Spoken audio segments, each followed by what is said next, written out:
Alors, je vais aller sur la série de TD. Pour la série de TD, je pense que vous la trouvez. Je ne sais pas, parce que certains m'ont posé la question, est-ce que il est disponible sur le site web de cours, sur la plateforme de cours? Alors, je sais pas, j'ai pas encore vérifié, mais je l'ai déjà déposé sur mon espace propre de TD. Pour ceux qui accèdent, qui sont au groupe 3, ils peuvent accéder à voir la série. Alors, pour les autres, je vais essayer de voir est-ce qu'il est déposé déjà sur le cours, sur l'espace réservé au cours. Sinon, je vais essayer de l'ajouter. Alors, l'exercice 1, voilà, donc l'exercice 1, il vous dit que je vais essayer de balayer un peu l'exercice.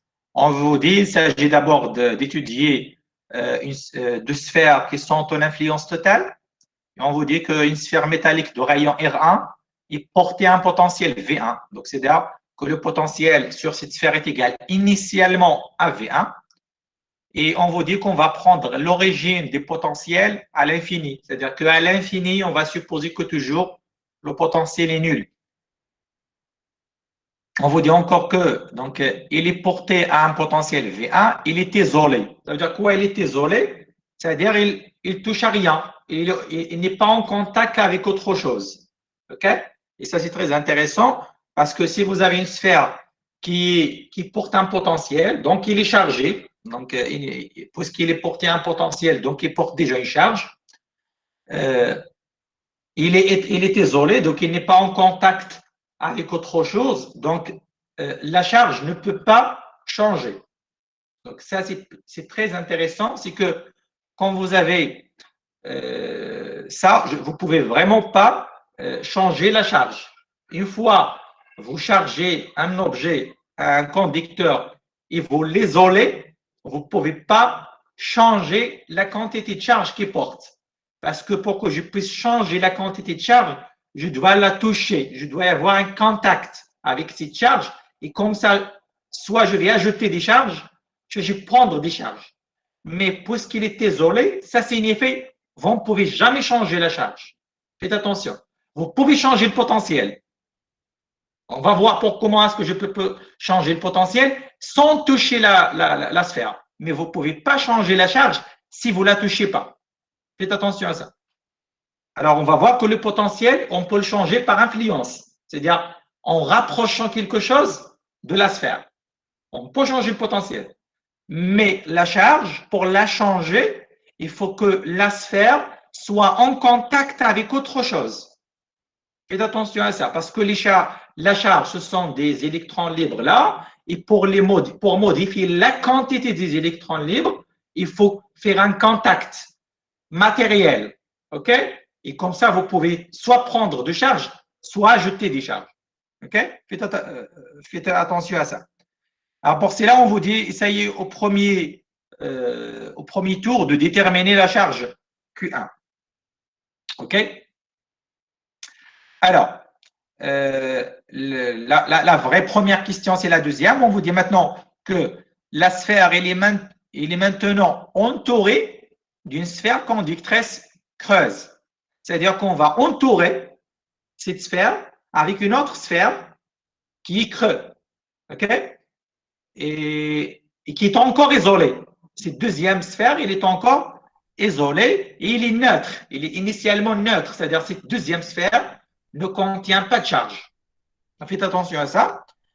Et bien sûr, de rayon intérieur R2, de rayon extérieur R3, et bien sûr R2 supérieur à R1, R3 supérieur à R2. Et on vous demande de chercher de calculer le potentiel V2 de la sphère creuse. On vous dit déjà que cette sphère, elle est neutre, et elle est isolée. Et quand même, on vous dit, essaye de chercher le potentiel. Alors, tout à fait logique parce qu'on va avoir l'influence de la première sphère sur la deuxième, et on va avoir l'apparition d'un potentiel sur cette deuxième sphère. C'est pour cela qu'on vous demande de chercher le potentiel V2. Et puis, on vous demande de calculer la nouvelle valeur de V1, qu'on va appeler V1'. C'est comme on vous dit, d'une manière indirecte, que le potentiel V1 va changer. On va changer lorsqu'on va entourer la première sphère par une deuxième sphère. C'est à cause de l'influence des sphères l'un sur sur l'autre. Donc, voilà ce qu'on va faire en premier. Et après, je vais essayer de voir quel est le contexte des autres questions. Alors, qu'est-ce qu'on a à l'état initial? Voilà, je vais prendre les deux premiers. L'état initial, une seule sphère, l'état d'équilibre 1, deux sphères en influence totale. Donc, je vais dessiner ça. Donc, qu'est-ce que vous avez en premier? Vous avez juste une sphère. Pardon. Voilà, une petite sphère qui est chargée. Alors que dans l'état d'influence totale, je vais voir cette sphère. Je vais voir cette sphère entourée d'une autre. Pardon.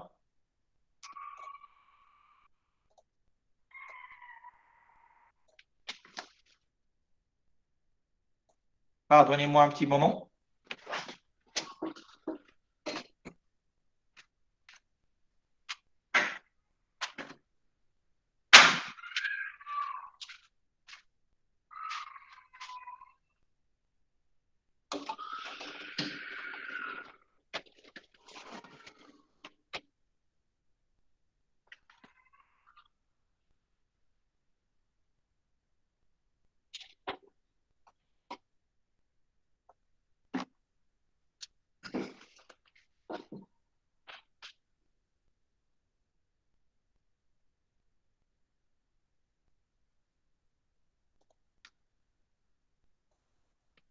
Alors voilà, on vient de dire que dans la première état d'équilibre qu'on va prendre en considération, c'est lorsqu'on va avoir la première sphère entourée d'une deuxième sphère. OK? Pardon. Voilà. Alors, qu'est-ce qu'on a dans l'état initial selon l'exercice? Donc, selon l'exercice, là, vous avez. Alors, il est où? OK, oh, voilà. Alors, cette sphère donc, de rayon R1, donc elle est portée à un potentiel. Le potentiel, c'est V1, c'est-à-dire sur tout le conducteur, parce que sur un conducteur, le potentiel est toujours constant. Donc, ça est égal, c'est le potentiel à l'intérieur, est égal encore, le potentiel pour R est égal R1. C'est-à-dire pour tous les R qui sont inférieurs ou égaux. Donc, c'est le potentiel, c'est pour tous les R qui sont inférieurs ou égaux à R1. Vous avez toujours le même potentiel. OK? Et bien sûr, puisqu'il est porté à un potentiel, il va porter une charge. Une charge.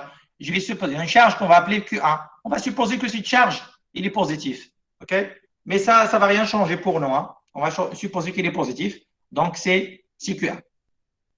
Alors, bien sûr, là, bien sûr, ça signifie encore qu'il y a une charge, une sigma, une charge surface X sigma. Et la charge Q1, c'est tout simplement intégrale, double de sigma ds. Donc, vous pouvez dire que ça, c'est sigma fois 4p R1 au carré, si vous voulez. Ça, on le fait, on l'a déjà fait ça peut-être dans l'exercice précédent. Donc, ça, c'est la charge que vous avez. Sigma, c'est la densité de charge. R1, c'est le rayon. Donc, ça, c'est la densité. Encore, vous pouvez rapidement en déduire ça. Ce n'est pas la peine de le faire calculer. J'ai déjà fait ça dans un autre exercice, que V1 doit être égal à Q1 sur 4P epsilon 0 R1. Donc, vous pouvez en déduire maintenant, dire que Q1 est en potentiel, donc Q1 est égal, si vous voulez, 4P epsilon 0 R1 fois V1. Et en effet, ça, c'est quoi? Ce qu'on a appelé la capacité C1 de conducteur. C'est la capacité de conducteur. C'est juste la capacité du conducteur. Ce n'est pas la capacité d'un condensateur. Donc, c'est C1, V1 si vous voulez. OK? Ça, c'est quand vous avez un seul conducteur. C'est la première séance. Vous pouvez revenir sur la première séance. Si vous ne l'avez pas suivi avec moi, vous pouvez revenir sur la vidéo de l'autre fois de vendredi, de voir le calcul qu'on vient de faire là. OK? Encore, bien sûr, là, vous pouvez exprimer même ça en fonction de sigma. Et vous pouvez voir que ça, c'est sigma sur epsilon 0 fois R1. OK? Vous pouvez vérifier encore ça. Tout ça, c'est dans l'état initial.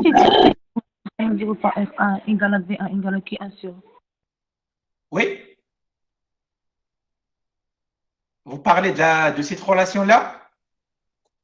Oui.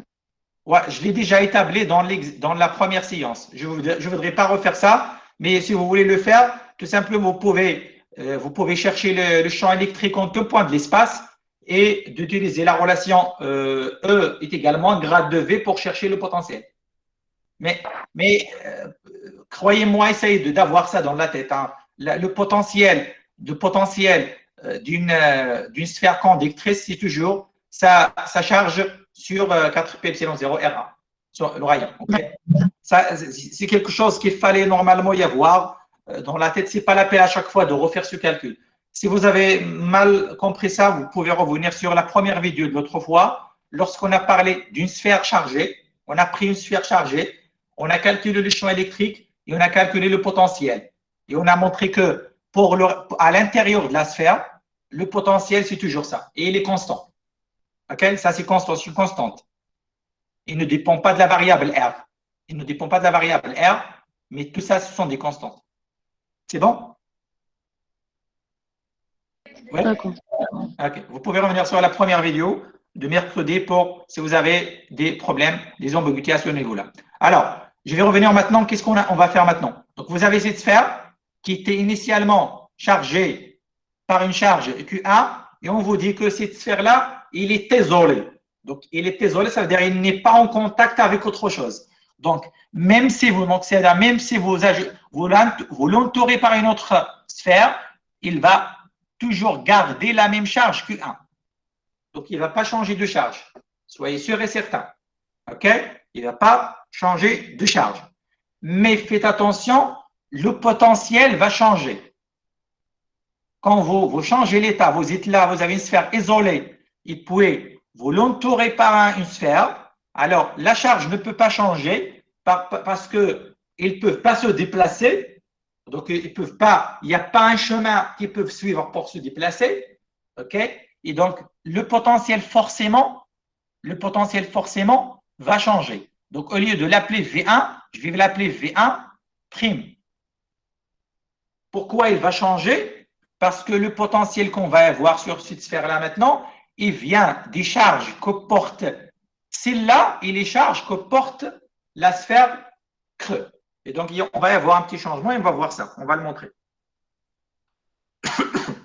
Alors, et bien sûr, donc, on vous dit que initialement, cette sphère, la deuxième sphère, celle-là, ne porte aucune charge. Sa charge Q2 est égale à 0. Sa charge totale est égale à 0. OK?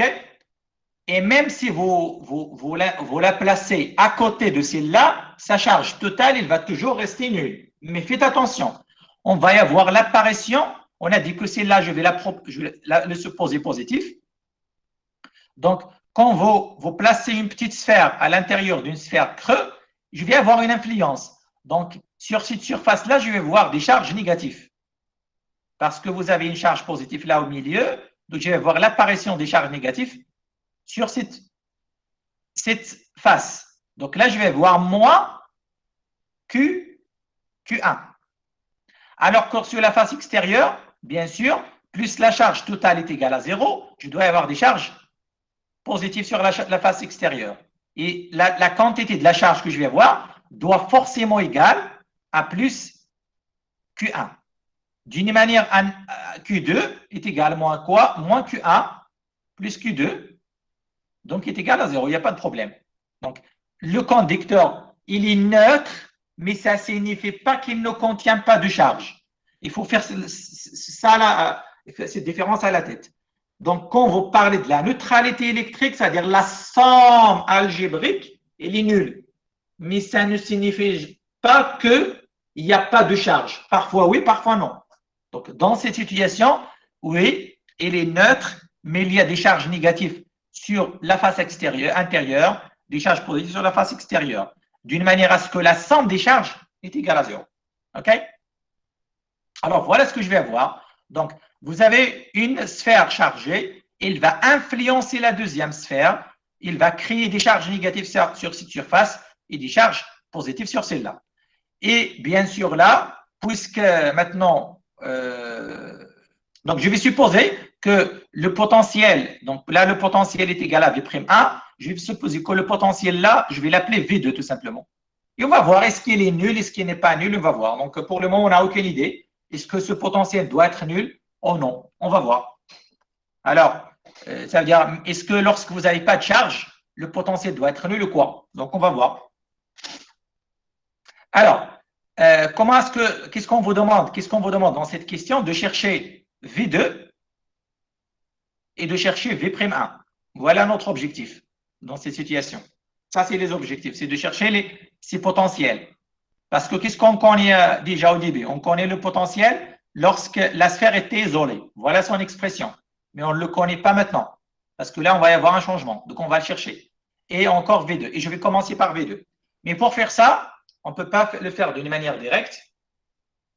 Je ne vais pas chercher le potentiel d'une manière directe. On peut le faire, mais c'est un peu délicat. Qu'est-ce que je vais faire? Je vais essayer de chercher le champ électrique en tout point de l'espace. Et puis, je vais utiliser la notion de circulation pour chercher le potentiel. Donc, je vais essayer de faire un calcul de champ électrique. Donc, champ électrique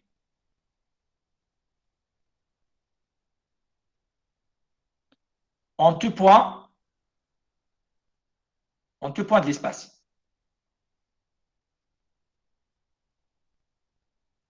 OK? On va commencer. Donc, combien de situations on va y avoir? On va y avoir combien de situations? L'espace et les divisions, combien de régions?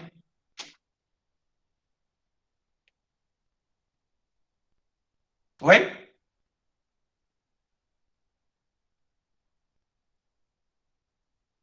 On va y avoir combien de régions dans l'espace? C'est simple. 4. 4. Est-ce que vous pouvez les citer?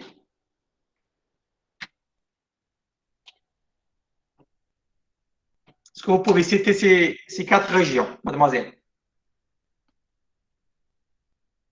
À l'extérieur de ce schéma, ou bien entre R3 et R2, ou bien entre R1 et R2, ou bien à l'intérieur de la petite sphère. Très bien, très bien. Donc, soit on est à l'intérieur du premier conducteur, soit on est entre les conducteurs, soit on est dans le deuxième conducteur, soit on est totalement à l'extérieur. Très bien. Donc, le premier cas, on va commencer par le premier. Donc, quand à l'intérieur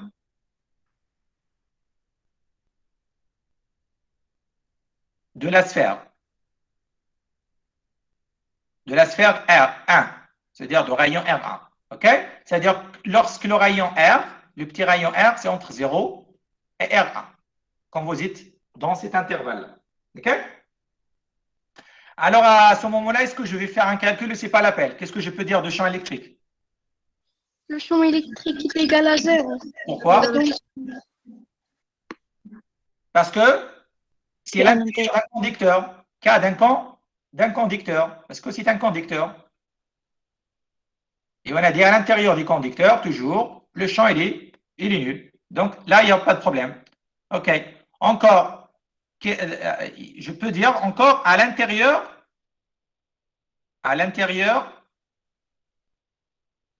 du conducteur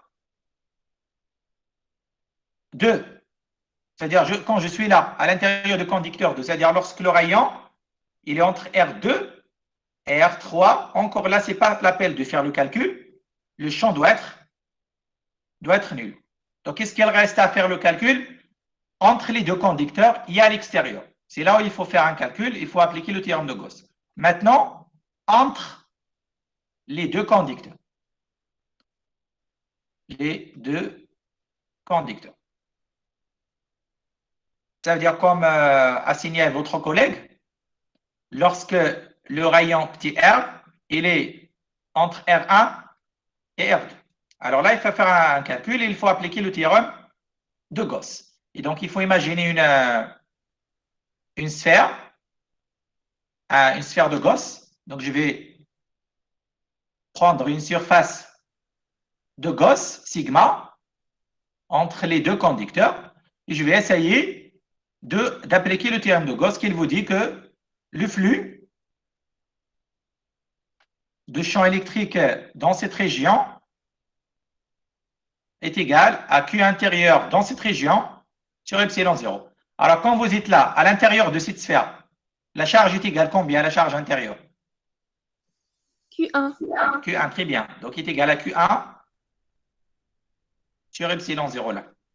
Et de l'autre côté là, donc, vous pouvez, ça je l'ai déjà expliqué l'autre fois, sur la sphère de Gauss, sur cette sphère de Gauss, le ds d'abord, il est orienté dans ce sens, parce que ds, il est toujours perpendiculaire à la surface, à l'élément du surface, ds. Et puis encore, le champ électrique, il est dirigé comme ça, vers l'extérieur. Il est radial, donc le E, il est radial à cause de la symétrie sphérique. Il ne dépend que de R. Il est porté par le vecteur ER. Donc ça, c'est le champ électrique. Donc, il est de le même sens que ds. Vous pouvez le voir là. Voilà E. Et donc, ce produit-là, c'est tout simplement maintenant, c'est un intégral E de R fois ds. OK? Qui est égal à Q1 sur epsilon 0. L'angle entre les deux est égal à 0. Et je suis sur une sphère. Puisque je suis sur une sphère, le rayon là, le petit r là, il est constant. Donc ça, il est constant parce qu'il ne dépend que de R. Donc je peux le faire sortir à l'extérieur. Et vous avez ça. Égal à Q1 sur epsilon 0. Alors, qu'est-ce qu'elle présente, cette intégrale? Qu'est-ce qu'elle présente? Oui, qu'est-ce qu'elle présente? Sigma rho R au carré. Elle représente la surface de Gauss. Exactement. C'est la surface de Gauss. Donc, il est égal. Ça, vous pouvez, si vous pouvez faire le calcul, il faut exprimer ds, il faut exprimer ds, qui est égal. Il faut exprimer le ds et faire le calcul. Mais je ne voudrais pas vous faire ça. Et tout simplement, ça, c'est la surface de Gauss. Donc, c'est 4P R au carré. C'est la surface d'une sphère. Ce n'est pas la peine d'y aller, intégrer, faire tout ce calcul pour travailler. OK?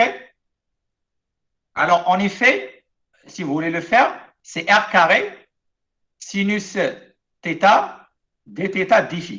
C'est ça. Si vous intégrez ça, ds, ça va être un intégral. R carré, il est constante pour une sphère.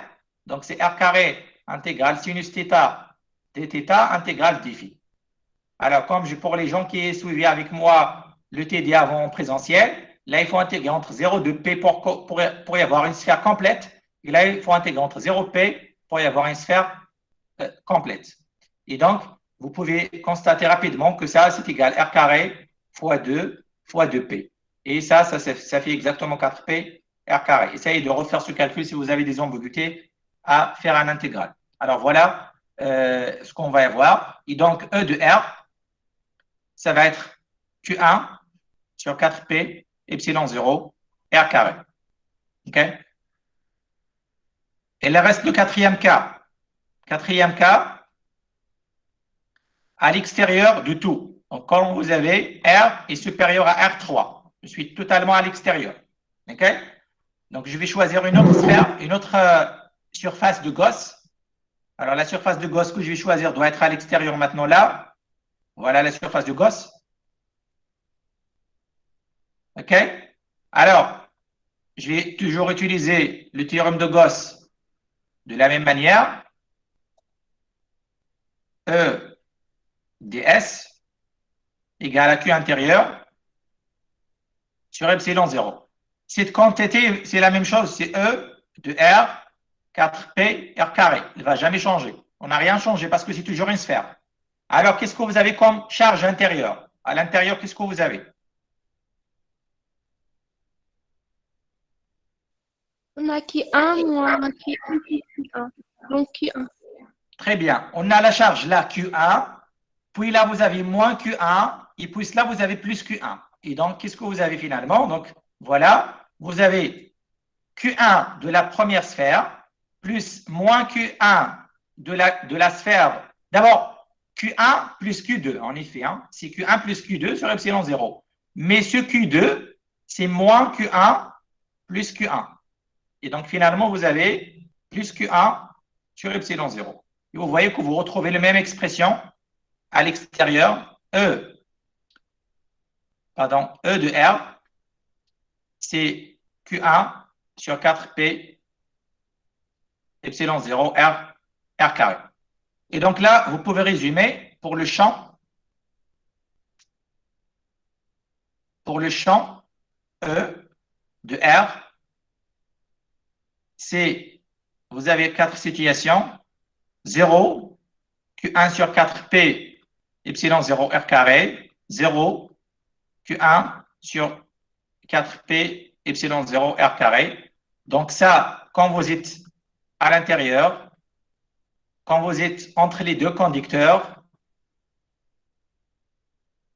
quand vous êtes à l'intérieur du premier conducteur, du deuxième conducteur, pardon, et ça quand vous êtes à l'extérieur. Et si vous essayez de tracer ça, vous voyez que vous avez déjà des discontinuités, deux discontinuités. Alors, si vous essayez de tracer ça,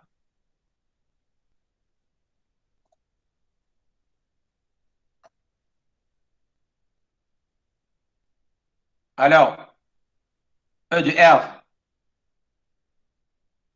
en fonction de R.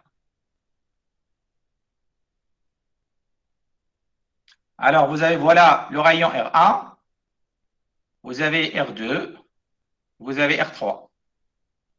Alors, à l'intérieur là, vous n'avez rien, c'est 0. Encore à l'intérieur de celui-là, il n'y a rien, 0. Et puis, la valeur pour R1, ça va être sigma, pardon, Q1 sur 4P epsilon 0 R1 au carré. Je remplace dans cette formule. Et puis, à la valeur, pardon, R2, je vais voir la valeur, une valeur inférieure, Q1 sur 4P epsilon 0 R2 au carré. Je remplace dans la dernière. OK? Et puis là encore, pour la dernière là, voilà, là où je vais avoir, à ce niveau-là, je vais avoir Q1 sur 4P epsilon 0 R3. OK? Alors, qu'est-ce qu'on va avoir? Donc, là, je vais avoir une hyperbole comme ça, petite hyperbole. Et puis encore, c'est difficile à voir. Et puis là, vous avez une hyperbole qui tend vers l'infini. OK? Je vais refaire ça. Donc, je vais voir, si vous voulez, voilà, c'est R1. Donc, ça décroît jusqu'à une certaine valeur, vers 0. Et puis, vous continuez encore vers 0, comme ça, plus ou moins comme ça. Vous avez trois discontinuités sur les trois surfaces. Sur les trois surfaces, il y a des discontinuités. Et l'autre fois, je pense que j'ai déjà expliqué ça. Quand vous avez, donc là, vous avez les deux conducteurs. Alors, pardon, les trois surfaces-là portent des charges. Là, vous avez une charge surfacique, Q1. Là, vous avez une charge surfacique moins Q2, Q1. Et là, vous avez une charge surfacique moins plus Q1.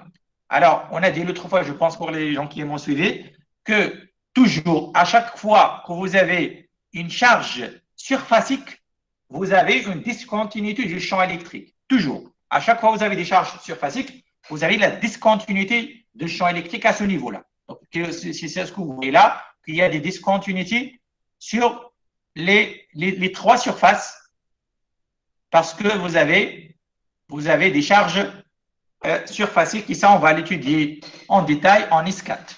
OK?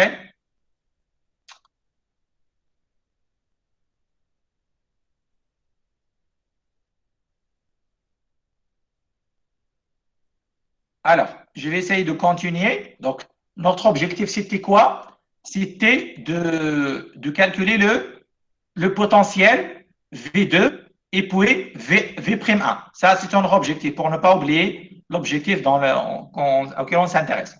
Donc, maintenant, je vais essayer de calculer le potentiel V2. Alors, pour faire ça, on va essayer de calculer de faire le calcul de circulation. Et toujours quand vous essayez de faire le calcul de la circulation, il faut bien choisir les points. Là où je vais essayez de chercher de faire la circulation. Alors, moi, je m'intéresse maintenant au potentiel V2. Alors, pour que je puisse chercher le potentiel V2, on a deux choix. Soit de calculer le potentiel sur la surface extérieure, soit de le calculer sur la surface intérieure, parce que c'est la même chose. Le potentiel V2 doit être la même chose que le potentiel en R est égal à R3, et c'est la même chose que le potentiel pour R est égal à R2, parce que sur un conducteur, le potentiel est continu, il est constant. Et V'1, c'est le potentiel pour R est égal à R1 ou bien inférieur à R1. OK? Donc, la meilleure méthode pour trouver V2, c'est de le chercher pour R est égal à R3 et de choisir, de calculer la circulation entre R3 et l'infini. Pourquoi? Parce que déjà à l'infini, on sait très bien que la valeur, il est nulle. Parce que dans l'exercice, on vous dit que le potentiel à l'infini, on va le supposer nul. Et donc, je vais essayer de chercher, de calculer la circulation. Donc, calcul, je vais prendre une autre page. Donc, calcul du V2.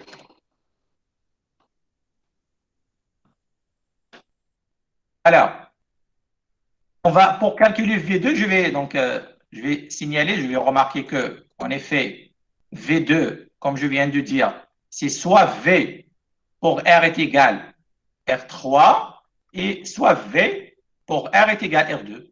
Et moi, je vais choisir d'utiliser ça. Et donc, je vais essayer de chercher V pour R est égal à R3 moins V l'infini. Voilà la circulation que je vais chercher. C'est-à-dire, je vais intégrer entre R3 et l'infini la circulation de champ électrique EDL. Voilà ce que je vais calculer. C'est cette quantité-là. Et déjà, comme je viens de dire, on suppose que ça, c'est 0. Il est donné dans l'exercice. Et ça, c'est tout simplement V2. Ça, c'est V2. Et donc, vous avez V2 dans ces situations, c'est la circulation de champ électrique entre R3 et l'infini. Donc, si vous arrivez à calculer ça, c'est fini. Le champ électrique, on a déjà l'expression sur cet intervalle. L'expression sur cet intervalle de champ électrique, c'était Q1 sur 4P, epsilon 0 R carré, suivant ER, bien sûr. Et DL, comme je l'expliquais dans la première partie de ce cours, c'est DR, ER, parce que je suis en coordonnées sphériques.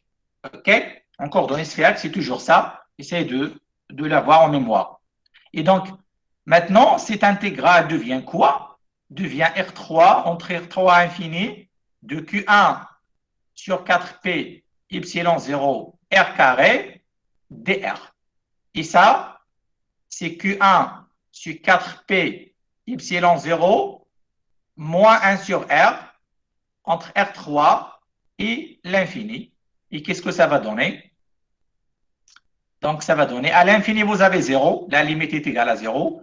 Donc, c'est Q1 sur 4P, epsilon 0, si vous voulez, limite de 1 sur R lorsque R tend vers l'infini, avec un signe moins là, plus 1 sur R3. Voilà comment vous calculez cette intégrale. Là, il faut faire la limite parce qu'on ne remplace pas par l'infini, mais on calcule une limite.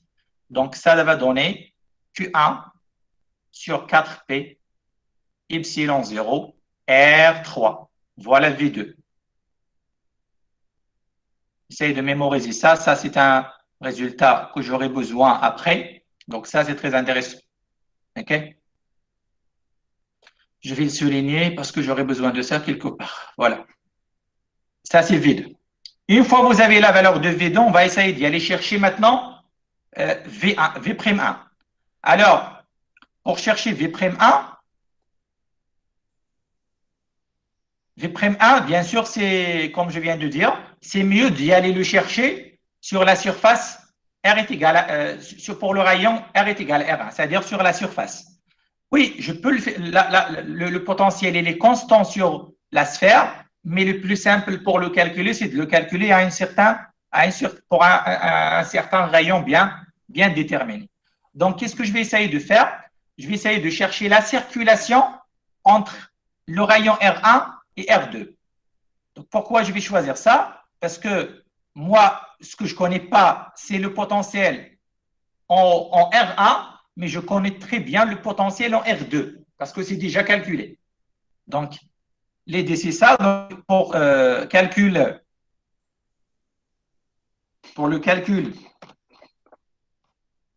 de V1', alors, on va choisir les deux points suivants. Donc, après, vous voyez l'idée. Je vais essayer de chercher la circulation entre R est égal R1 et R est égal R2. Et ça, c'est la circulation entre R1 et R2 du champ électrique E dl. OK? Alors, ça, c'est quoi? C'est exactement ce qu'on a appelé V'1. C'est le potentiel à ce niveau. Et ça, c'est quoi? C'est quel potentiel? R2, je suis déjà sur la deuxième sphère. Et pour la deuxième sphère, le potentiel, il est toujours constant. Donc, c'est la valeur qu'on a déjà trouvée, V2. On le connaît. Donc, ça, c'est exactement V2. OK? C'est-à-dire, sur toute la sphère 2, vous avez le même potentiel. Et de ce côté-là, je vais voir entre R1 et R2, la même simplification que j'ai avant, c'est la valeur de R fois dr. Et ER là, entre R1 et R2, essayez de revoir l'expression, c'était Q1 sur 4P epsilon 0 R carré, entre les deux conducteurs. Entre les deux conducteurs. Je suis entre les deux conducteurs. Et donc, je vais intégrer, donc qui est égal rapidement, ça, si vous faites une intégration, vous voyez que c'est Q1 sur 4P epsilon 0 de moins 1 sur R entre R1 et R2. Et donc, ça fait... Oui. Monsieur, بالنسبة للشون entre R2 et R1 كتساوي 0 je pense. Non. Essayez pas de mémoriser. Vous êtes où là? Est-ce que vous êtes à l'intérieur d'un conducteur? Non, vous êtes entre les conducteurs. Vous êtes entre le premier conducteur et le deuxième. Et entre les deux, ça ne peut pas être 0. Voilà.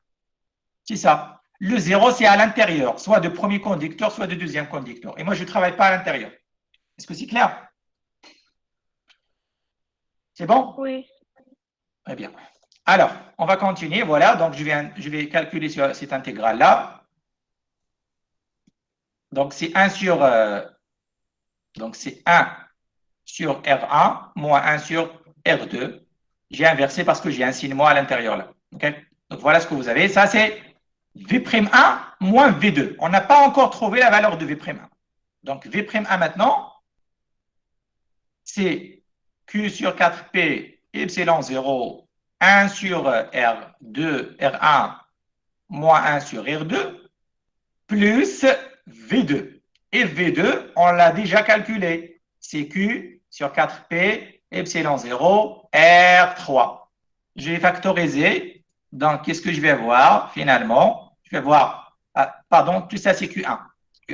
Alors, c'est Q1 sur 4P epsilon 0, 1 sur R1, moins 1 sur R2, plus 1 sur R3. V'1.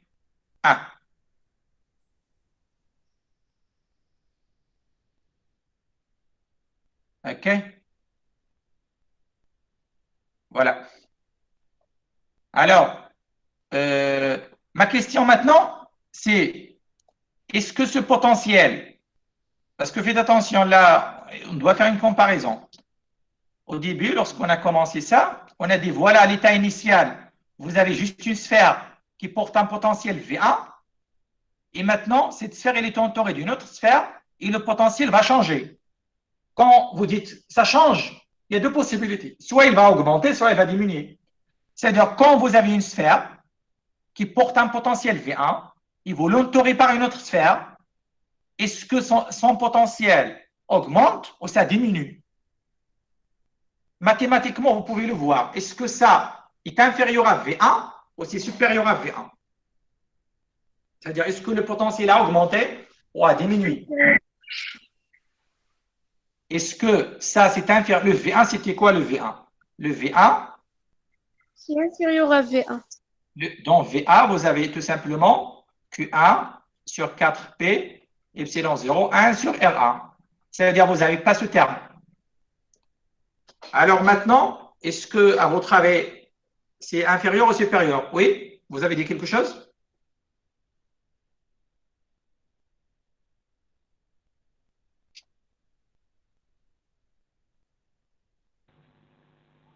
هيكون أصغر من C'est Oui? supérieur. Supérieur. Alors, la question, c'est que voilà, voilà V1. Ça, c'est V1. V1, c'est cette quantité-là, vous avez là. Ça, c'est V1. Alors, on a soustracté 1 sur R2 et on a ajouté 1 sur R3. Est-ce que le nombre qu'on a soustracté est supérieur ou c'est le nombre qu'on a ajouté qui est supérieur? Est-ce que c'est 1 sur R3, est-ce qu'il est supérieur à 1 sur R2 et inférieur? 1 sur R2 est supérieur à 1 sur R3. C'est-à-dire, qu'est-ce qu'on a fait? On a soustracté un nombre plus grand que le nombre qu'on a ajouté. Vous êtes d'accord? Donc, il est inférieur. très bien. Il est inférieur à V1. اللي ما فهمش يمشي يدير لها الخشيبات. صافي. Donc ça, c'est inférieur à V1. Et ça, c'est tout à fait logique. Physiquement, ce n'est pas la peine de faire ces maths pour qu'on puisse voir ça. Alors, parce que lorsque vous avez juste une sphère, vous avez là une charge. Donc, vous avez en effet, donc faites attention, vous avez une charge plus Q. Et lorsque je vais avoir les deux sphères, je vais avoir là plus Q, ou bien Q1 si vous voulez. Et là, je vais voir moins Q1. Et là, vous avez plus Q1.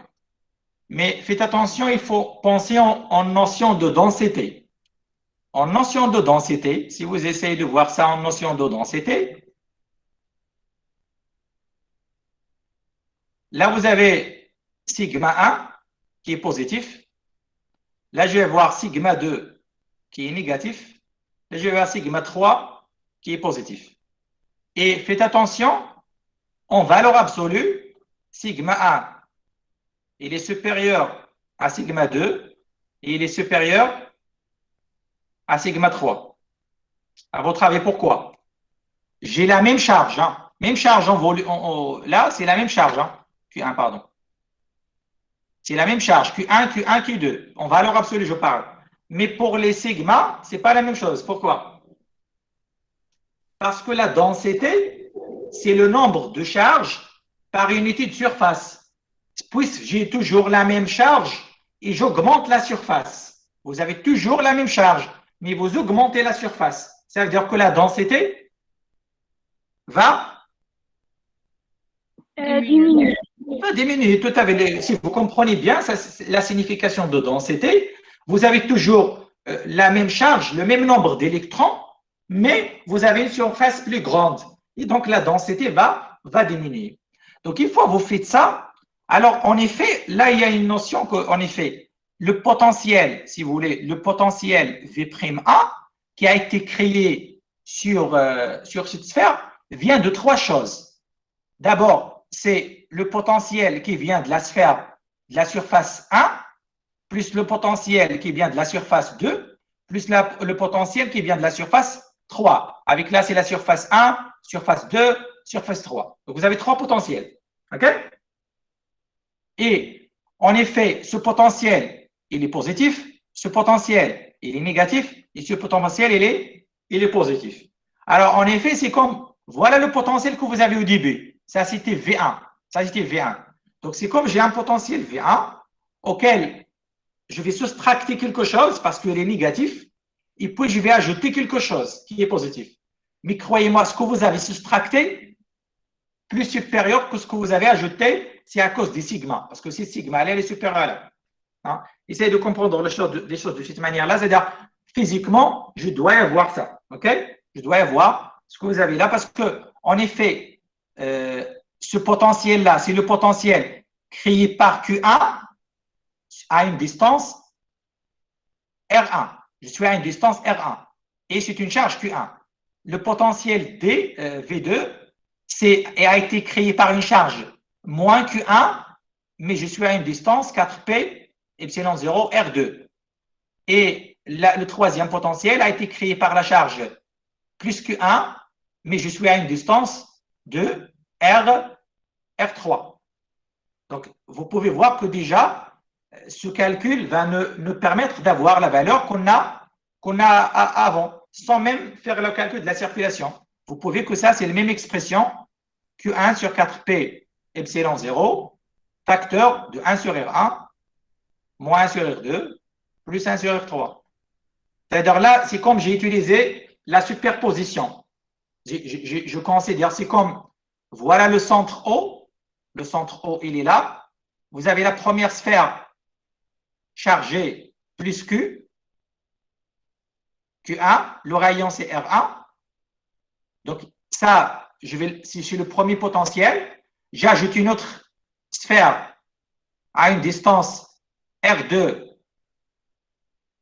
avec une charge moins Q1. Donc, il va créer au point 0 là un deuxième potentiel, c'est celui-là. Vous ajoutez une troisième à une distance R3 avec une charge plus Q. Donc, vous ajoutez un troisième potentiel. Donc, vous pouvez même retrouver le résultat sans trop de calcul, sans aucun intégral, en supposant que chaque surface va créer là un potentiel et le potentiel total, c'est la somme de tous ces potentiels. OK? Alors, en tout cas, essayez de mémoriser ça maintenant à la tête parce que j'aurai besoin de ça dans la suite de l'exercice. Alors, on vient de terminer la question 2. Je vais revenir sur l'exercice, de voir qu'est-ce qu'on vous demande par la suite. Alors maintenant, en 3, l'état 3, on vous dit la sphère conductrice creuse, donc je parle de la sphère 2, n'est plus isolée.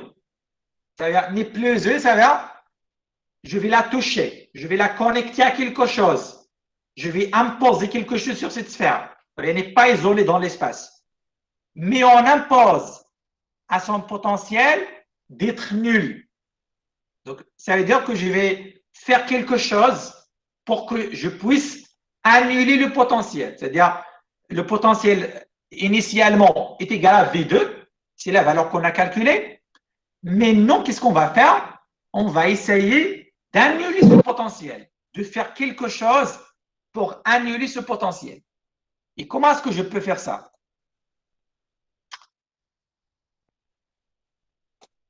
Alors, état. Et à la Terre. Oui?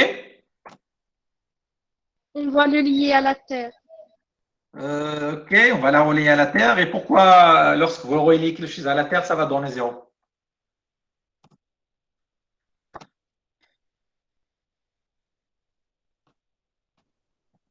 Je vais appeler ça état d'équilibre 2. Donc, état d'équilibre 2, V2, maintenant, est égal à 0. Alors, pourquoi je dis d'abord état d'équilibre 2? C'est-à-dire, moi, je vais faire une modification et après, je vais attendre jusqu'à l'équilibre et faire l'étude à nouveau. Faites attention. Parce que non, on n'a rien à... On ne va pas étudier l'état transitoire entre les deux états. OK? Alors, mademoiselle m'a dit que pour que je puisse faire ça, je dois relier la deuxième sphère à la masse, à la Terre. OK? Je vais essayer d'abord de dessiner. Voilà, pardon. J'essaie de dessiner d'abord le schéma. Voilà la première sphère. Et voilà la deuxième. Pardon.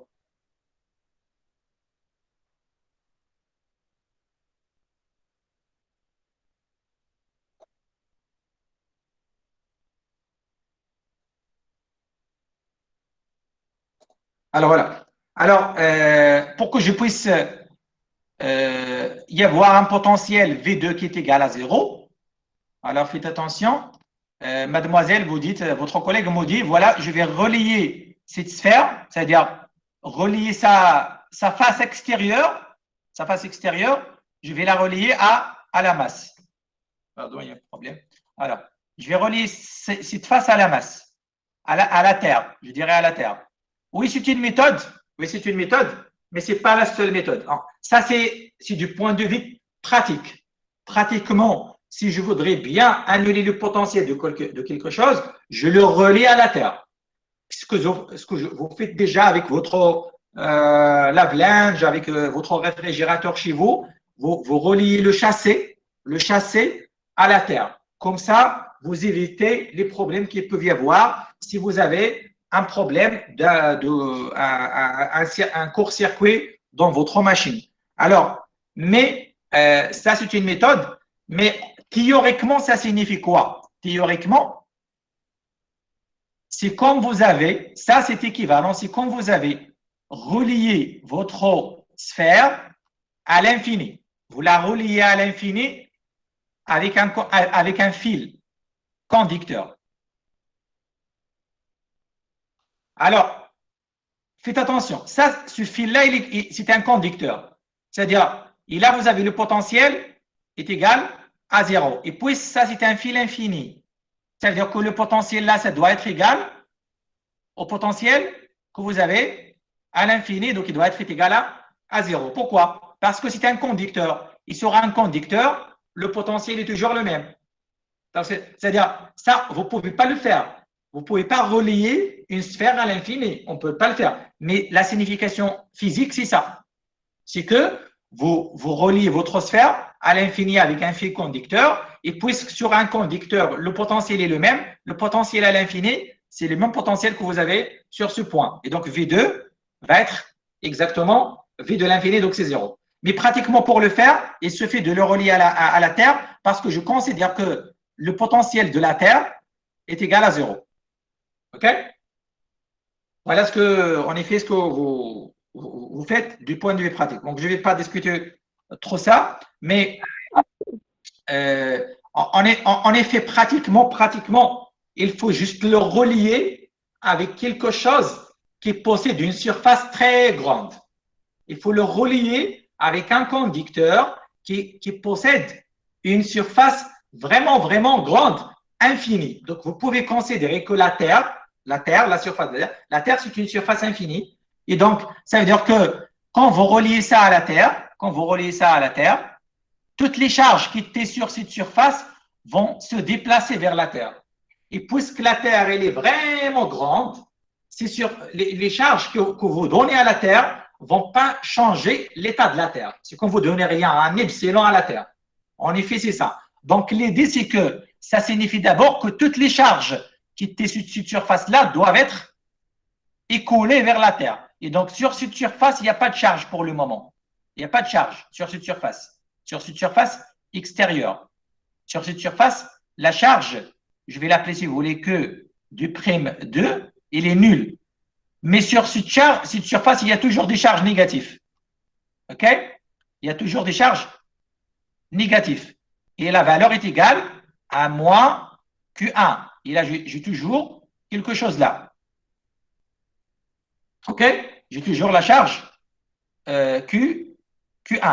On n'a pas changé ça, plus Q1. OK? Donc, faites attention. Donc, le potentiel là, il est nul, V2. La charge maintenant totale, la charge totale de la sphère, de cette sphère-là, c'est Q2. Mais cette Q2 maintenant, elle est différente de 0. Elle est égale à moins Q1. Faites attention. Elle n'est égale pas 0 maintenant. Pourquoi elle n'est égale pas 0? Parce que les charges qui sont sur la surface extérieure, maintenant, je vais les écouler vers la Terre. OK? Donc, il n'y a pas de charge sur cette sphère-là. Donc, les seules charges qui vont rester, c'est les charges que vous avez sur la face intérieure. Et je vais avoir Q2 qui est égal à moins Q1. Alors, plusieurs choses là que vous devrez comprendre. D'abord, quand vous reliez une sphère à la Terre, sa surface extérieure, d'abord, cette surface va prendre un potentiel nul. On appelle ça le potentiel de référence. C'est V référence qui doit être 0. Et puis, les charges qui sont sur la surface extérieure vont s'écouler vers la Terre et donc je ne vais pas y avoir une charge. Là, je dis les charges vont s'écouler, mais en effet, là, il y avait des charges positives. Et l'autre fois, on a dit que c'est les charges négatives qui se déplacent et non pas les charges positives. En effet, quand je vais relier la sphère à la Terre, il y a des charges négatives qui vont se déplacer de la Terre vers la sphère d'une manière à annuler la charge positive. C'est-à-dire, supposons que vous avez 1000 charges positives, 1000 charges négatives vont se déplacer vers la petite surface pour annuler cette charge positive, parce que c'est les charges négatives finalement qui se déplacent et non pas les charges positives. Faites attention à ça. Alors, ça, c'est du point de vue physique, mais la conclusion que V2 est égal à 0 maintenant et Q2 est égal, je vais l'appeler Q'2, hein, Q'2 est égal, ou bien je vais la laisser comme ça, je vais tout simplement utiliser, je vais dire voilà, c'est Q2. Ah bien, Q'2, hein. Je vais l'appeler Q'2 parce que c'est la nouvelle charge. Hein. C'est la nouvelle charge. OK? Q'2 est égal à moins Q1. Ça, c'est la charge de la deuxième sphère. De la sphère 2. OK? Ça, c'est le potentiel de la sphère 2 qui est égal à 0. OK? Voilà la situation actuelle. Alors, qu'est-ce qu'on ne connaît pas sur ce système maintenant? On connaît V2, on connaît Q'2, on connaît Q1, mais il reste à quoi? Qu'est-ce qu'on ne connaît pas? On ne connaît pas le potentiel de cette sphère. Il va changer encore. Parce que vous avez changé la situation. Et donc là, je vais voir un potentiel totalement différent que je vais appeler V2'1. Voilà ce que je vais chercher maintenant. Donc l'objectif maintenant, c'est de chercher V'1. C'est quoi? Il va changer. Puisque vous avez, faites attention, à chaque fois, vous avez une sphère. Vous ne pouvez pas changer la charge. Mais vous avez changé la situation autour de cette sphère. Croyez-moi, ce V1 va changer. OK? Alors, c'est simple le calcul parce que il y avait, avant, on a établi une relation entre V'1 et V2. C'était quoi? C'était, on a trouvé ça, c'est quoi? C'était Q1 sur 4P, epsilon 0, facteur de 1 sur R1, moins 1 sur R2. Pour les gens qui se rappellent bien, si vous voulez, si vous venez sur là, voilà ce qu'on a obtenu ça. Voilà, il était là. Voilà la relation. C'était ça. Alors, maintenant, qu'est-ce qu'on a changé? Qu'est-ce qu'on a changé? On a changé quoi? Tout simplement, on a changé V2. Celui-là, maintenant, est égal à celui-là, il est nul. Et celui-là, je vais l'appeler tout simplement parce que ce n'est pas la même chose. Je vais l'appeler V2'. OK? Mais je ne vais rien changer. Et tout simplement, le V2' là que vous avez, ça va être la quantité que vous avez là. Ce n'est pas la peine d'y aller très loin de faire des calculs. Voilà exactement ce que vous avez. OK? C'est tout simplement V2 qu'on a annulé. Et voilà votre nouveau potentiel.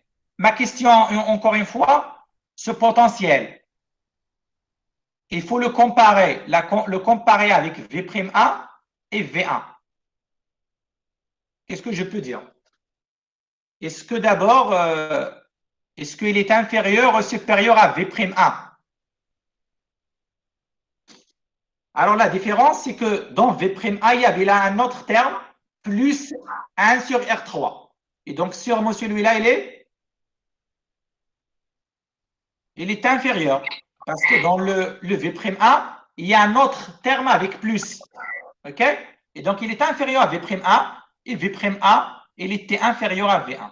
Donc, voilà ce que vous avez finalement. Vous avez que dans ces situations, encore le potentiel va décroître. Donc, en résumé, vous avez V'2'1, il est inférieur à V'1 et il est inférieur à V1. Alors, la signification physique, pourquoi? Parce que avant, il y avait des charges positives là, des charges négatives là, et des charges positives sur cette surface. Maintenant, vous avez juste des charges positives là et des charges négatives là. On a soustracté les charges négatives là, on a annulé les charges positives, pardon.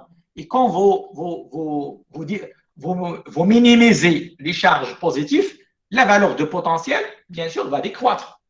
C'est pour cela pourquoi vous avez V de prime va être sûrement et certain inférieur à V'. Voilà ce que vous avez pour cette question. Je vais voir qu'est-ce qu'il reste dans la série. Alors, on a répondu maintenant à Q2. On a dit c'est moins Q1. Je l'ai appelé Q'2. Et puis, le vélo potentiel, je l'ai déjà calculé. Alors, maintenant, il y a une troisième situation. C'est un peu délicat, cette situation-là. Je vais essayer de la faire. Donc, je vais essayer de faire cette situation. Alors, maintenant, on va essayer de faire autre chose. Donc, on va dire la sphère métallique de rayon R1 n'est plus isolée. Maintenant, la sphère centrale n'est plus isolée, mais elle est maintenue à un potentiel V1. OK? Ça veut dire, qu'est-ce qu'on vous dit là? Vous voyez déjà pourquoi je n'ai pas commencé avec cet exercice au début du chapitre, parce que c'est vraiment, là, il faut vraiment se concentrer dès le début jusqu'à la fin pour y avoir une idée de ce qu'on fait là. Donc, état d'équilibre 3. Alors maintenant, qu'est-ce qu'on va faire? Toujours, vous avez cette sphère, pardon. Vous avez cette sphère, cette petite sphère. Et puis, vous avez la grande sphère. Ce qu'on va faire, c'est que on va imposer un potentiel, on va imposer que le potentiel de cette sphère-là ne doit pas changer. C'est-à-dire, il était au début, lorsque la sphère était isolée, le potentiel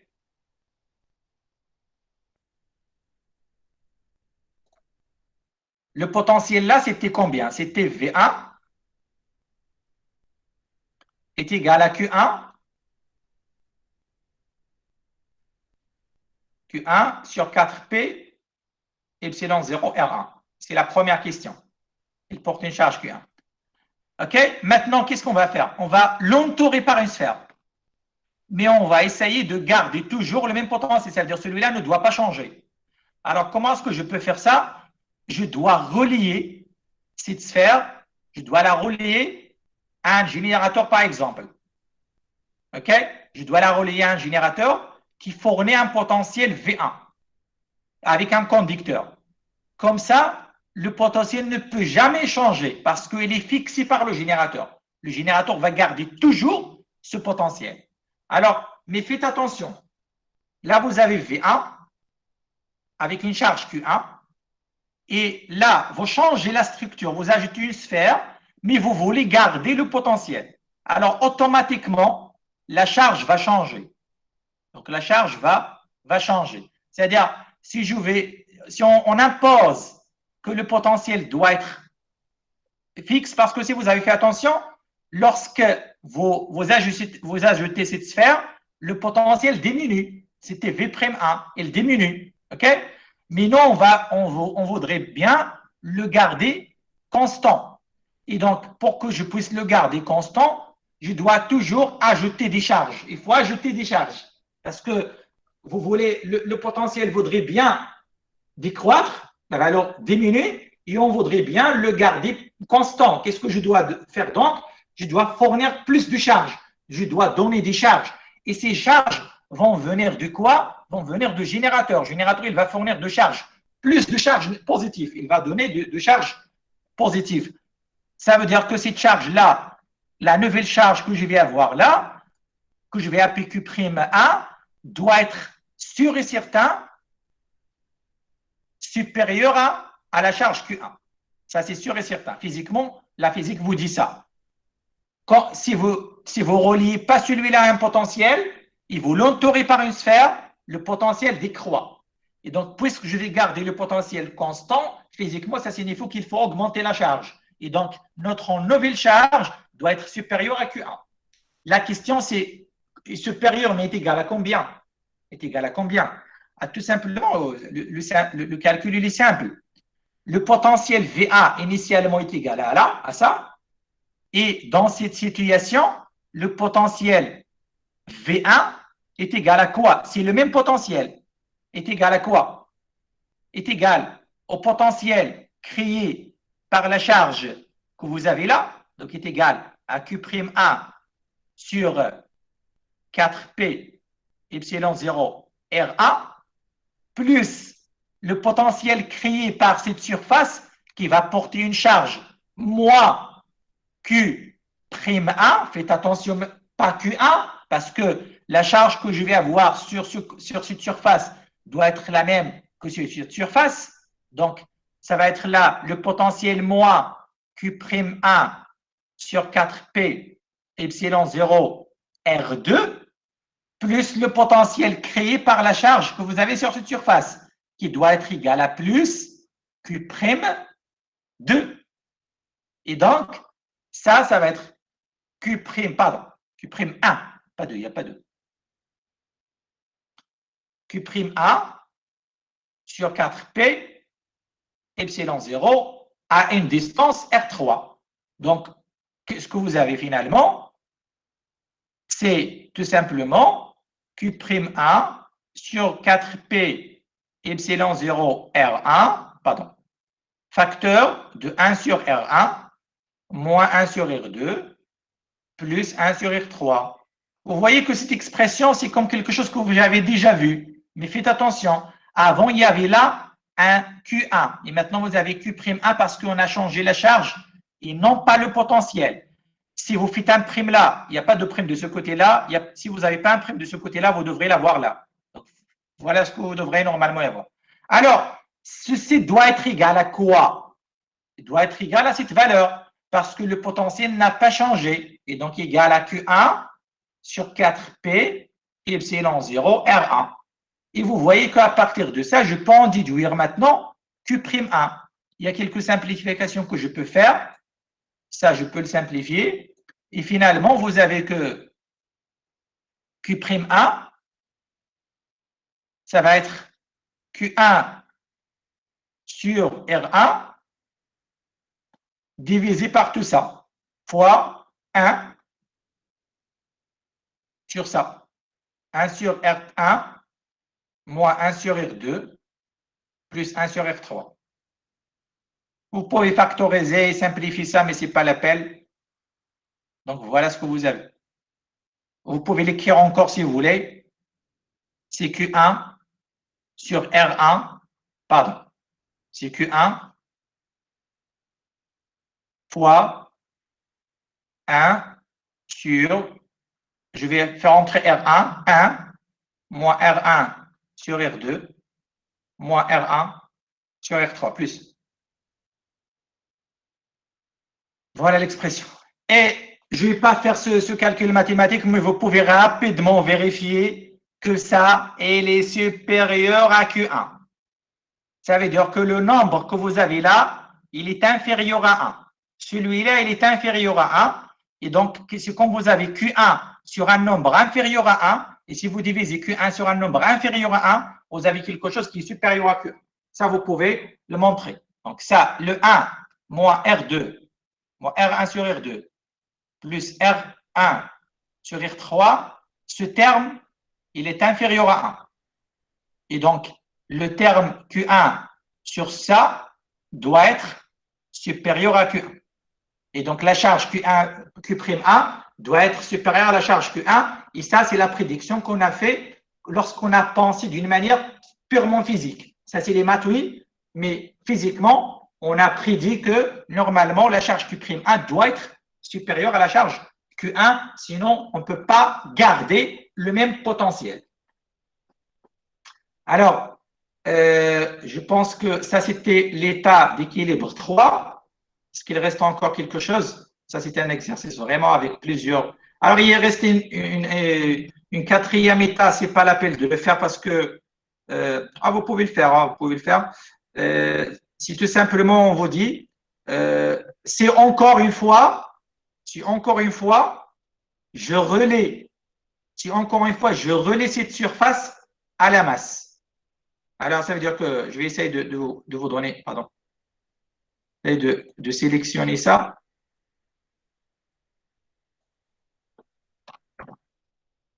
Alors,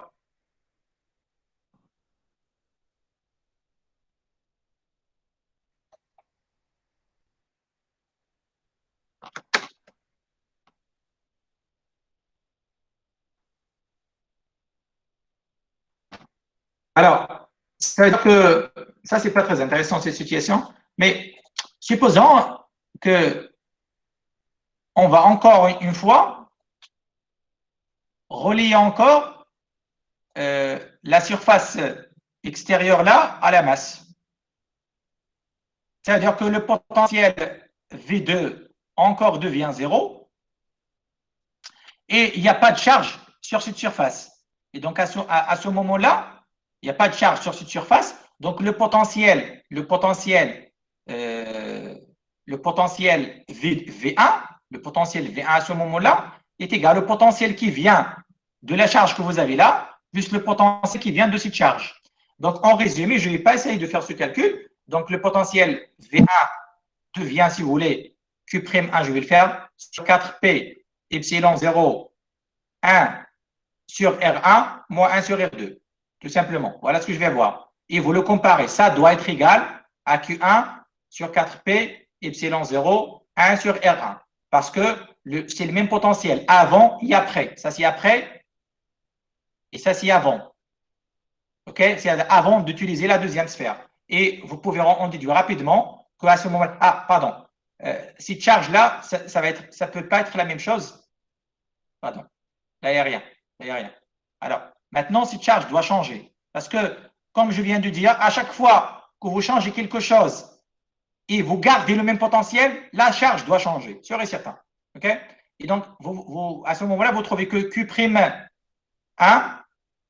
doit être égal à ce niveau. À ce moment-là, le Q1 facteur de 1 sur 1 moins R1 sur R2. J'en fais directement le résultat. Et croyez-moi, ça va être encore supérieur à Q'1, qui était supérieur à Q1. C'est-à-dire encore, si vous essayez à garder le même potentiel là et de relier cette surface à la masse, le générateur doit fournir encore plus de charge positive. Il va faire un effort pour nous donner plus de charge positive. OK? Physiquement, il ne va pas nous donner des charges positives, mais il va absorber des charges négatives. Parce que c'est les charges négatives qui se déplacent. Il y a, à ce moment-là, quand on va passer de là à là, on va constater qu'il y a des charges, des électrons qui vont encore y avancer vers le générateur. OK? Mais non, on ne s'intéresse pas au régime transitoire, c'est-à-dire lorsque les électrons se déplacent. Mais après, c'est-à-dire à l'état d'équilibre, une fois l'équilibre est déjà établi, toutes les charges qui ont déplacé ont déjà déplacé et c'est fini. Alors, voilà, je pense, les 4 états qu'il fallait traiter. Et il y a une dernière question sur les coefficients.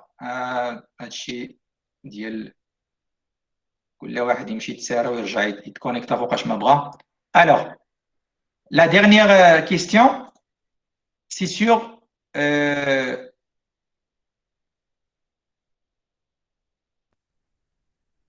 en déduire les coefficients, on vous dit, essayez de chercher les coefficients C11 et C22. Comme j'ai déjà signalé dans la première partie de cette vidéo, c'est que une fois vous trouvez C11, C12, puisque vous êtes en influence totale, le C21 et C12, on peut les en déduire directement. Et donc, là, on vous dit, essayez d'utiliser les questions 2 et 3, c'est-à-dire l'état 2 et l'état 3, pour en déduire ces deux coefficients. Pourquoi on vous dit ça? Parce qu'il fallait avoir quatre équations pour que je puisse en déduire ces deux. C'est vraiment dérangeant, ça, cette question de se connecter à chaque instant. la prochaine fois, je vais bloquer tous les emails non institutionnels. Je ne vais même pas les autoriser à demander une connexion. Parce que vraiment, ça me dérange. Hein. Alors, on vous dit donc la question 2, la question 3, il faut juste se rappeler qu'est-ce qu'il y avait sur la question 2 et la question 3, c'est-à-dire les situations. Alors, moi, je me rappelle bien, je vais essayer de les dessiner pour vous dire, voilà, qu'est-ce qui était sur chaque situation. Alors, donc, calcul, pour terminer, donc calcul de C11 et C22. OK? Alors, je vais essayer de les prendre déjà. Monsieur. Oui. باردون مي عندنا سيونس دابا في الجوج وهي دابا الواحدة و58 دقيقة. Moi, je serai obligé de terminer. Pour terminer la vidéo, après, vous pouvez consulter la vidéo si vous avez quelque chose à... Mais je dois terminer la séance pour terminer l'enregistrement, pour y avoir un enregistrement complet de l'exercice. Mais vous pouvez le consulter après si vous ne pouvez pas me suivre. OK? En tout cas, j'ai 5 minutes, pas plus. Hein. 5 minutes de plus et je vais terminer. OK? 5 minutes, je vais terminer cet enregistrement. Si vous ne pouvez pas le suivre, vous pouvez le consulter après sur l'enregistrement. OK? Mais en tout cas, j'ai 5 minutes à faire. OK? D'accord. Alors, comme je viens de dire, donc là, je vais voir, donc je vais dessiner deux situations. Donc, voilà une sphère. Encore la deuxième, parce que j'aurai besoin de deux situations que j'aurai utilisées.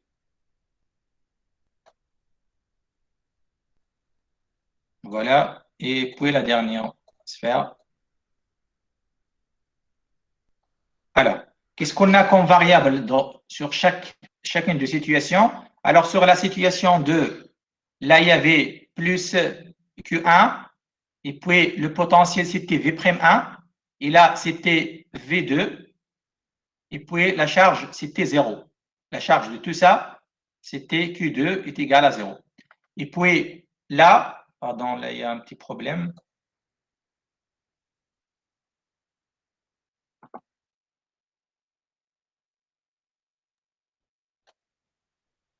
Alors, dans la deuxième situation, alors c'était, on a relié celle-là à la masse. Et donc, Q2, c'était moins Q1.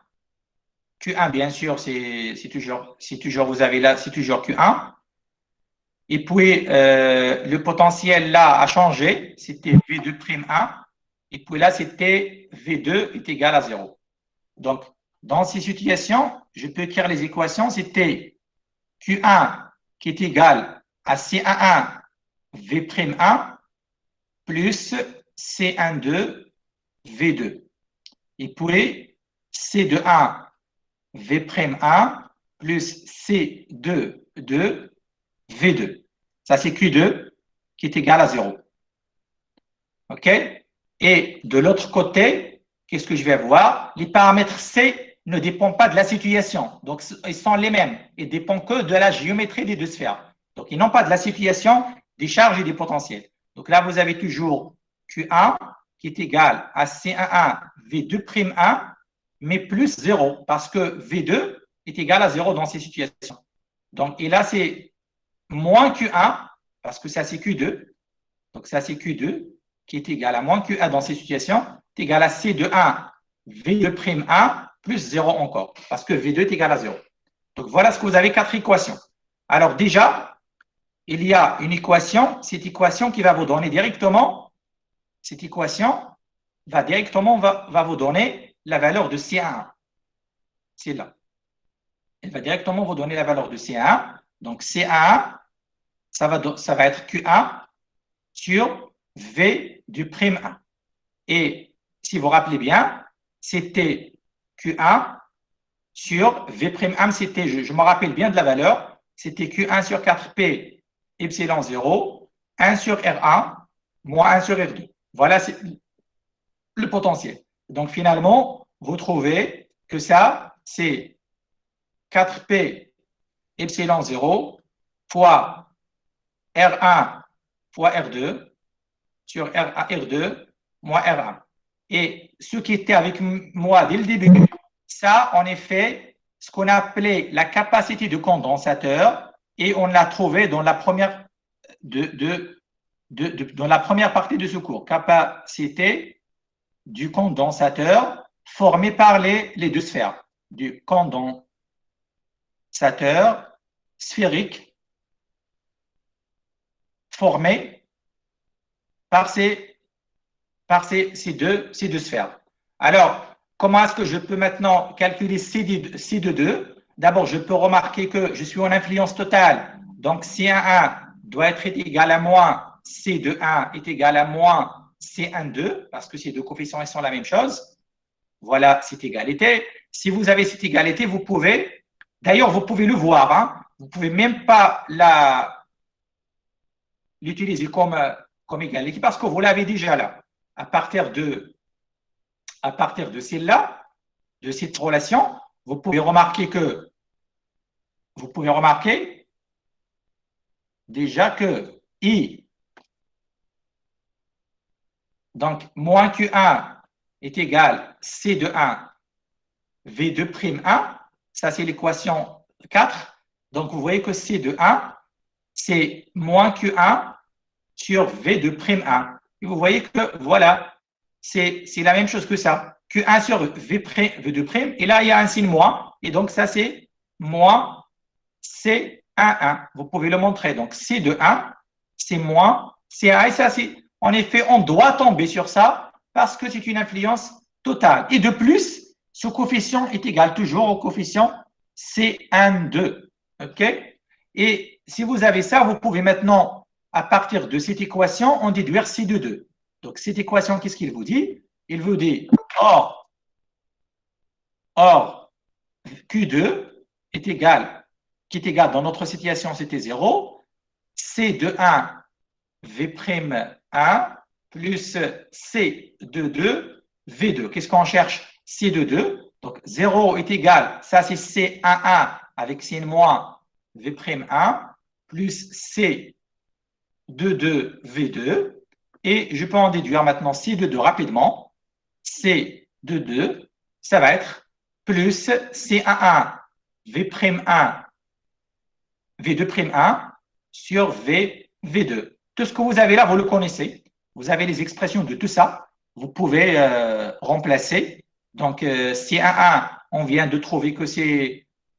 d'ailleurs, je vais écrire ça. C'est pas la peine de faire ce calcul. Je vais vous donner juste les expressions que vous aurez besoin là.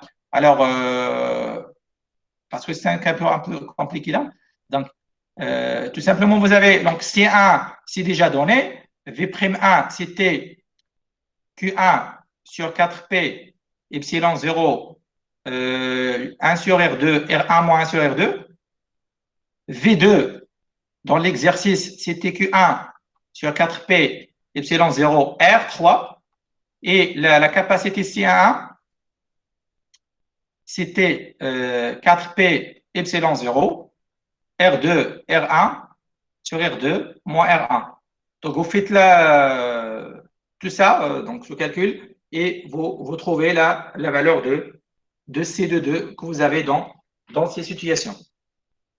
C'est juste un calcul qu'il faut faire, mais ce n'est pas la peine. Donc, vous pouvez, parce que numériquement, ce n'est pas la peine de calculer ça, vous cherchez la valeur numérique de chaque élément et vous le cherchez. Alors, vous allez bien faire quelque chose là. Alors,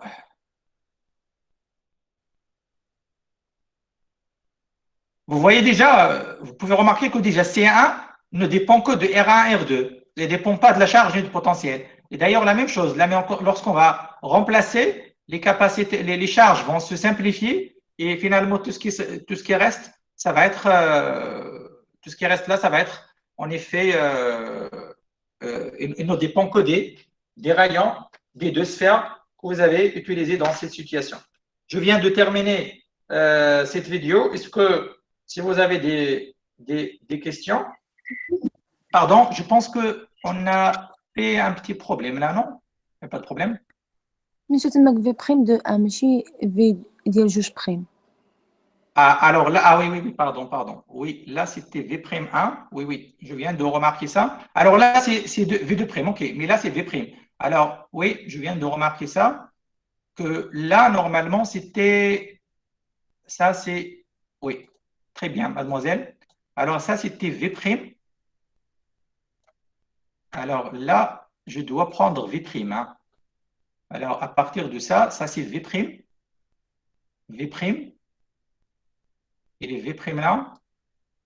Et ça va totalement changer un peu le résultat parce que je dois y avoir là un autre terme, c'est moins plus 1 sur R3. OK, je viens de le voir, même oui, c'est ça. Donc finalement, vous pouvez voir que C de 2, je peux faire cette expression. Donc ça va donner ce 4P epsilon 0 R2, donc R1, R2 sur R2 moins R1. Et pour les potentiels, donc je vais vers en haut Q1 sur 4P epsilon 0, 1 sur R1 moins 1 sur R2 plus 1 sur R3 sur Q sur 4P epsilon 0, R3. Donc ça, je vais le simplifier avec ça, Q1. Et donc, qu'est-ce qu'il reste, tout ça, tout ce terme? Donc, c'est 4P epsilon 0. Celui-là, donc, va monter là. Donc, ça va donner R1, R2, R3 sur R2 moins R1, facteur de tout ça, 1 sur R1 moins 1 sur R2 plus 1 sur R3. Ce n'est pas très intéressant l'expression. L'essentiel, c'est d'arriver à ce stage-là. Oui, mademoiselle, c'est très bien. Vous avez bien remarqué qu'on a trempé sur le V'2. Donc, je pense que c'est tout pour cet exercice. L'exercice n'a pas grand intérêt du point de vue physique, mais c'est juste pour manipuler un peu les changements qui peuvent y arriver lorsque vous avez deux conducteurs en influence totale. Et quand vous avez les différentes situations, vous fixez le potentiel, vous relayez une des sphères à la Terre, vous changez la charge et tout ça, et pour voir comment les potentiels et les charges vont évoluer à chaque changement. Mais gardez dans la tête que quand vous faites toutes ces modifications, les paramètres C11, C22, C21, C12 ne changent jamais parce qu'ils ne dépendent que des paramètres géométriques et non plus des charges et des potentiels que vous accordez à vos conducteurs. Espérons que c'est bon. En tout cas, je vais arrêter l'enregistrement pour ne pas trop charger cette vidéo. Et pour ceux qui restent